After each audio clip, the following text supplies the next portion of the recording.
इस गहन चर्चा में स्वागत है।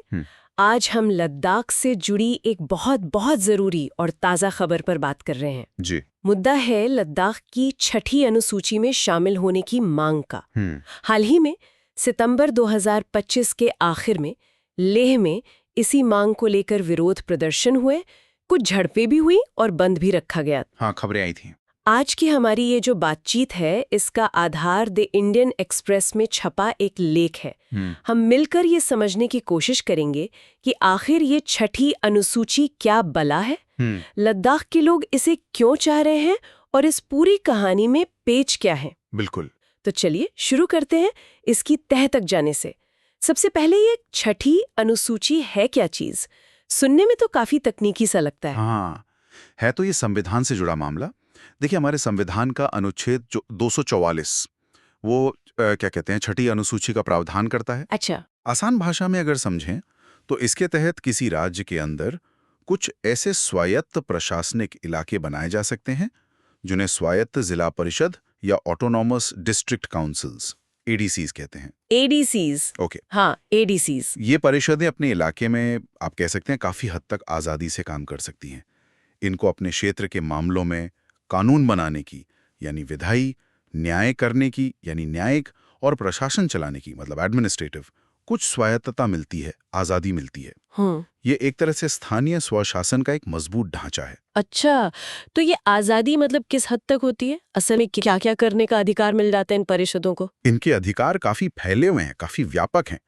देखिए, ये परिषदें जमीन, जंगल, पानी, खेतीबाड़ी, ग्राम पंचायतें, हाँ। स्वास्थ्य और सफाई व्यवस्था, गांव और शहर के स्तर की पुलिसिंग, सांस्कृतिक विरासत, शादी तलाक से जुड़े मामले, सामाजिक रीति रिवाज और यहाँ तक कि खनिजों के खनन जैसे कई अहम मसलों पर अपने कानून और नियम बना सकती हैं। अरे वाह! मतलब अपने इलाके के ज्यादातर जरूरी मामलों पर इनका सीधा नियंत्रण होता है। ये तो सच में काफी व्यापक अधिकार लगते हैं। क्या ये सभी परिषदें एक जैसी होती हैं या इनके साइज और शक्तियों में भी कुछ फर्क होता है? नहीं, थोड़ा फर्क हो सकता है। आमतौर पर एक एडीसी में 30 सदस्य होते हैं जिनका चुनाव होता है 5 साल के लिए। ये सदस्य स्थानीय लोगों का प्रतिनिधित्व करते हैं। ठीक है। लेकिन इसका एक बड़ा अपवाद भी है। असम में बनी बोडोलैंड टेरिटोरियल काउंसिल, बीटीसी जिसे कहते हैं, हाँ, सुना है। उसमें 40 से भी ज्यादा सदस्य हैं और उसे करीब 39 अलग-अलग विषयों पर कानून बनाने का अधिकार है, जो कि सामान्य एडीसी से कहीं ज्यादा है। समझ गए।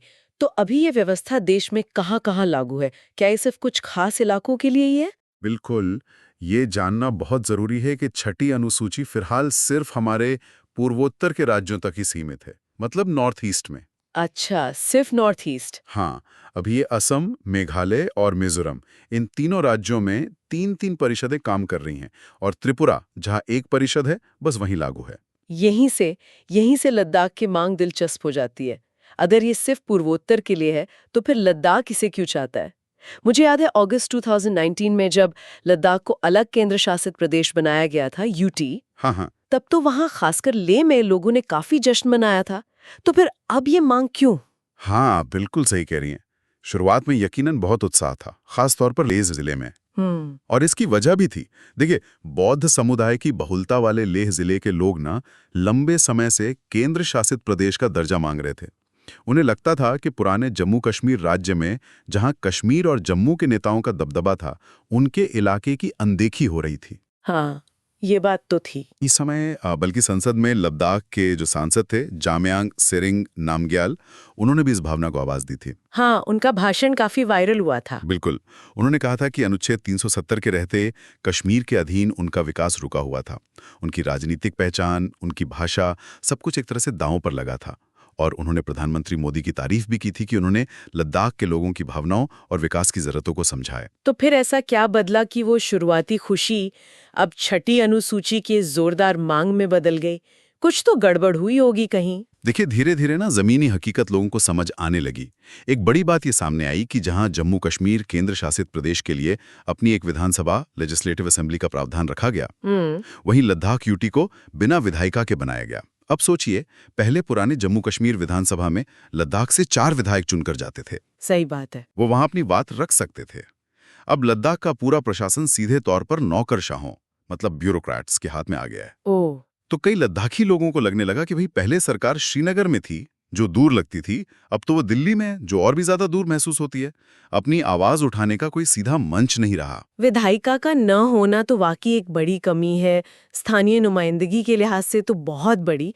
लेकिन क्या सिर्फ यही एक वजह है या लोगों के मन में कुछ और डर भी है? हाँ, एक और बहुत बड़ी चिंता सामने आई है और वो काफी वजनदार है। जम्मू कश्मीर के लिए जो नई अधिवास नीति मतलब डोमिसाइल पॉलिसी लागू की गई, हाँ, उसने लद्दाख के लोगों के मन में भी डर पैदा कर दिया है। उन्हें चिंता सताने लगी है अपनी जमीन को लेकर, रोजगार के मौकों को लेकर, अपने इलाके की जनसांख्यिकी यानी डेमोग्राफी बदलने को लेकर, और सबसे बढ़कर अपनी अनूठी सांस्कृतिक पहचान को लेकर। डर ये है कि कहीं बाहर से लोग आकर उनकी जमीनें न खरीद लें, नौकरियों पर कब्जा न कर लें और उनकी जो सदियों पुरानी संस्कृति और पहचान है वो धीरे धीरे खत्म न हो जाए। लेकिन जहाँ तक मुझे पता है लद्दाख में लेह और कारगिल में पहले से अपनी हिल काउंसिल्स है ना, लद्दाख ऑटोनमस हिल डेवलपमेंट काउंसिल। हाँ है। तो क्या वो इन चिंताओं को दूर करने के लिए काफी नहीं है? उनमें और छठी अनुसूची वाली एडीसी में क्या फर्क है? ये एक बहुत बहुत अहम सवाल है। हाँ, लद्दाख यूटी में लेह और कारगिल दोनों जिलों में अपनी अपनी स्वायत्त हिल डेवलपमेंट काउंसिल हैं, ये सच है। जी। लेकिन क्रूशली बात यह है कि ये काउंसिल छठी अनुसूची के तहत नहीं बनी है। अच्छा, ये फर्क है। हाँ, ये बहुत बड़ा फर्क है। इनकी शक्तियां बहुत सीमित हैं। ये कुछ छोटे मोटे स्थानीय टैक्स लगा सकती हैं, जैसे आपने कहा पार्किंग फीस वगैरह। की अनुसूची के तहत मिलने वाली स्वायत्तता कहीं ज्यादा गहरी और व्यापक होती है। तो मतलब हिल काउंसिल नाम के लिए तो है, पर उनमें वो दम नहीं है जो छठी अनुसूची देती है। अब समझ आया कि मांग क्यों इतनी मजबूत है।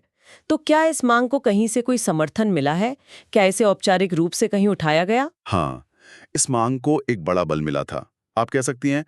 सितंबर 2019 में तब राष्ट्रीय अनुसूचित जनजाति आयोग यानी national commission for scheduled tribes ancestry, हाँ।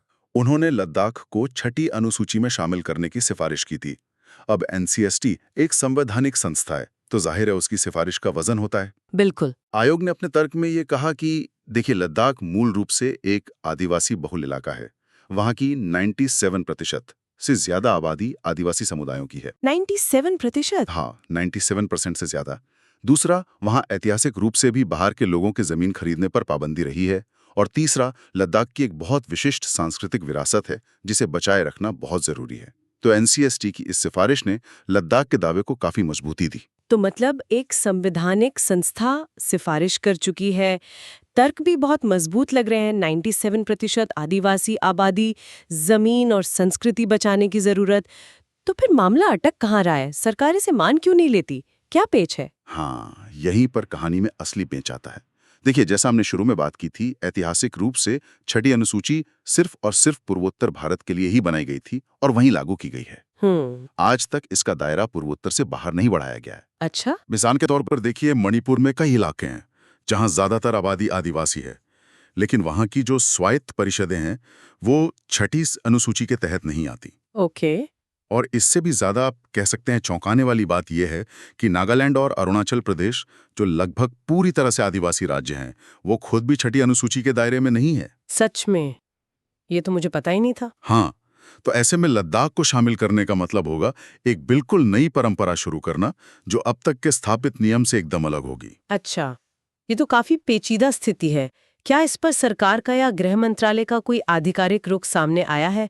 वो इस संवैधानिक और ऐतिहासिक बाधा को कैसे देखते हैं? देखिए, आधिकारिक बयान तो सीधे तौर पर शायद न मिले, लेकिन जो सूत्रों के हवाले से खबरें आती हैं, उनके मुताबिक गृह मंत्रालय के अधिकारी ये मानते हैं कि भाई संविधान इस बारे में बिल्कुल साफ है कि छठी अनुसूची पूर्वोत्तर के लिए है। देश के बाकी हिस्सों में जो आदिवासी इलाके हैं, उनके लिए 5वीं अनुसूची का प्रावधान है।